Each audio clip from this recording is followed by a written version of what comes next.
ছোট বাচ্চা থাকাকালীন যদি আবার বাচ্চা পেটে আসে তাহলে কি বাচ্চা নষ্ট করা যাবে?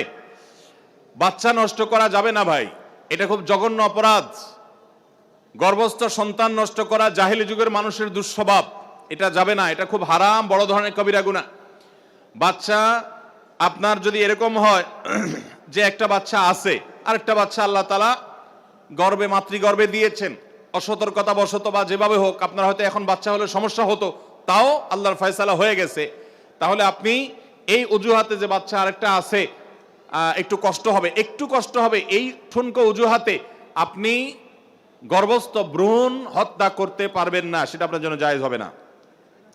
যদি এমন হয় যে এই গর্ভস্থ ভ্রূণ নষ্ট না করা হলে মায়ের জীবন রিস্কের মধ্যে পড়তে পারে এবং সে রিস্কটা ঠুনকো না, বরং বিশেষজ্ঞ ডাক্তারদের প্রায় সবাই একমত যেটা বড় ধরনের রিস্ক আছে মায়ের জীবনে, এরকম যদি হয় তাহলে সেক্ষেত্রে সেটা নষ্ট করতে পারবেন, তাও হার্টবিট আসার আগে আপনার মায়ের জীবন রক্ষার প্রয়োজনে সেটা করা যেতে পারে।